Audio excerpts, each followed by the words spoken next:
Friends, இந்த வீடியோவில் என்ன பார்க்க போறீங்கன்னா, இது ஒரு சின்ன ரொட்டீன் விளாக் தான். இன்னைக்கு வந்து என் பையனுக்கு வந்து ஆதார் கார்டு வந்திருக்குன்னு ஃபோன் பண்ணாங்க. அதை வாங்குறதுக்கு தான் கிளம்பிட்டு இருக்கேன். நெக்ஸ்ட் இயர் வந்து என் பையன் 10th போக போறானா, அங்கே ஸ்கூலில் வந்து எல்லா சர்டிஃபிகேட்டும் வந்து ப்ராப்பராக சப்மிட் பண்ணணும் அப்படின்னு சொல்லியிருந்தாங்க. பர்த் சர்டிஃபிகேட், ஆதார் கார்டு, அப்புறம் கம்யூனிட்டி சர்டிஃபிகேட் எல்லாமே வந்து நேம் ஒரே மாதிரி இருக்கணும் அப்படின்னு சொல்லியிருந்தாங்க. ஆதார் கார்டில் என்ன மிஸ்டேக் ஆயிடுச்சுன்னா, அவனுக்கு இனிஷியல் வந்து ஆட் ஆகவே இல்லை, வெறும் பேர் மட்டும் தான் வந்திருந்தது. ஆக்சுவலாக நாங்கள் ஃபில் பண்ணி கொடுத்தோம், அவங்க எழுதவே இல்லை. அது இவ்வளோ நாளும் தெரியல. இப்போ வந்து 10th போக போகிறான் அப்படின்னோடனே எல்லா சர்டிஃபிகேட்டும் கொடுக்கணுங்கிறப்ப அது வந்து நம்மளுக்கு ப்ராப்ளம் ஆகுது இல்லையா. சரி, அதனால் புதுசாக அப்டேட் பண்ணிட்டு வந்திருந்தோம். இனிஷியல் ஆட் ஆகி வந்துருச்சுன்னு சொன்னாங்க. அதையும் வாங்கிட்டு அப்படியே எனக்கு ஏடிஎம் கார்டு வந்து எக்ஸ்பைரி ஆயிடுச்சு. அதையும் பேங்க்கில் போய் அப்ளை பண்ணிட்டு வந்துடலாம் அப்படின்ட்டு தான் கிளம்பிட்டு இருக்கேன்.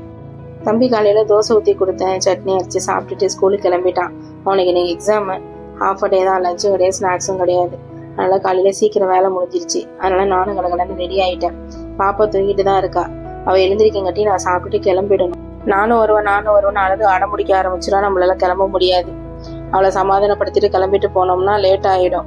அதனால் தூங்கையிலே கிளம்பிட்டேன். வர வழியில் சின்ன சின்ன வேலை எனக்கு அதெல்லாம் முடிச்சுட்டு அவள் தூங்கி எழுந்திரிச்சாலும் நான் இல்லைன்னா அழுவ மாட்டான். எங்கன்னு கேட்டால் அம்மாட்ட கேட்பான். அம்மா சொல்லிட்டாங்கன்னா ஒரு ஃபோன் பண்ணி என்கிட்ட கேட்பான், எப்போமா வருவேன்னு. நான் இப்போ வரேன்னு சொன்னால் கொஞ்சம் காம் ஆகிடுவான். அப்போ உடனே எல்லா வேலையும் முடிச்சுட்டு வந்து உட்காந்தா தண்ணி தாகம் தாங்க முடியல. நான் ஒரு சின்ன மிஸ்டேக் பண்ணிட்டேன். வாட்டர் கேன் எடுக்காமல் போயிட்டேன். கொஞ்சம் வேலை தானே, கடகடன்னு வந்துடலாம் அப்படின்ட்டு போயிட்டேன். எனக்கு கொஞ்சம் டிலே ஆயிடுச்சு. பேங்க்கில் வந்து கொஞ்சம் டிலே ஆயிடுச்சு. அப்புறம் வர வழியில் வந்து பொட்டாசி வரப்போகுது இல்லையா, சரி இன்னைக்கு மீனும் ஒரு ஆளும் வாங்கிட்டு வருவோம் அப்படின்னு சொல்லிட்டு கிழங்கா மீனும் ஒரு ஆளும் கொஞ்சம் கொஞ்சம் வாங்கிட்டு வந்தேன். வாங்கிட்டு வந்து நான் அம்மாட்ட கொடுத்துட்டு அம்மா கழுவிட்டு இருந்தாங்க. அதுக்கட்டி நான் கடகடன்னு புளி ஊற வச்சு குழம்புலாம் கரைச்சி தாளிக்க ஆரம்பிச்சிட்டேன். ஏன்னா பசங்களுக்காக ஏதாவது செஞ்சுதான் ஆகணும். ஏன்னா ஒரு மாதம் எதுவும் நான்வெஜ் சாப்பிட முடியாதுல்ல. அதனால கொஞ்சம் சிரமம் பார்க்காம வரும்போது வாங்கிட்டு வந்துட்டேன். கொஞ்சம் லேட் ஆயிடுச்சு, இருந்தாலும் பரவாயில்லன்னு வாங்கிட்டு வந்துட்டேன். நான் மீன் குழம்பு ரெசிபி வந்து நான் பழைய வீடியோலலாம் நிறையா போட்டிருக்கேன். அதே மாதிரி தான் எப்போதும் போல தான் நான் மீன் குழம்பு வைப்பேன்.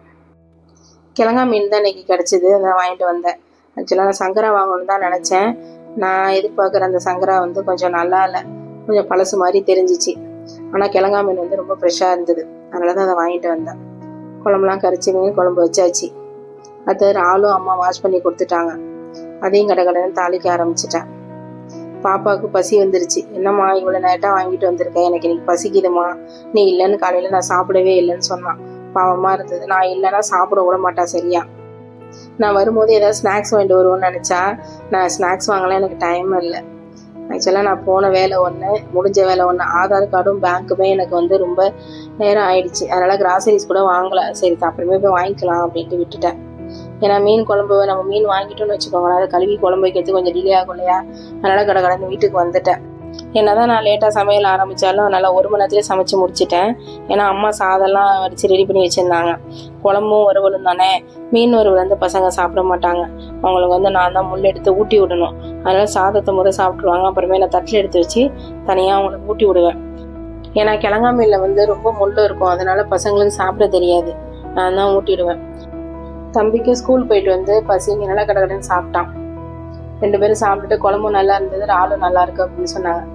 அவங்க சாப்பிட்டு முடிக்கங்கட்டியுமே மீன் வறுத்துட்டேன். ஆனால் 2 பேருமே மீன் வேணாமா, நாங்கள் கொஞ்சம் நேரம் கழிச்சு சாப்பிட்டுக்கிறோம், அப்புறம் ஊட்டி விடு, நீ முதல் சாப்பிடுன்னு சொல்லிட்டாங்களா. சரி நானும் சாதம் போட்டு சாப்பிட ஆரம்பிச்சிட்டேன். எனக்கு வெளியில் போயிட்டு வந்தது ரொம்ப டயர்டாக இருந்துச்சு. எப்படா சாப்பிட்டுட்டு கொஞ்சம் ரெஸ்ட் எடுப்போம் அப்படின்னு தோணுச்சு. ஏன்னா வந்தோடனே கடகடன்னு சமைக்க ஆரம்பிச்சதுனால கொஞ்சம் நேரம் கூட உட்காரல. ஒரே பரபரன்னு வேலை பார்த்தேன்னா, சாப்பிட்டுட்டு ரிலாக்ஸாக கொஞ்சம் நேரம் உட்காரணும் அப்படிங்கிறதுக்காகவே நானும் சீக்கிரம் சாப்பிட ஆரம்பிச்சிட்டேன். இன்னைக்கு குழம்பும் சரி வறுத்த மீனும் சரி செம்ம டேஸ்ட்டாக இருந்தது. ஓகே ஃப்ரெண்ட்ஸ், இந்த வீடியோ உங்களுக்கு பிடிச்சிருந்ததுன்னா லைக் பண்ணுங்கள், ஷேர் பண்ணுங்கள், சப்ஸ்கிரைப் பண்ணுங்கள். பாய்.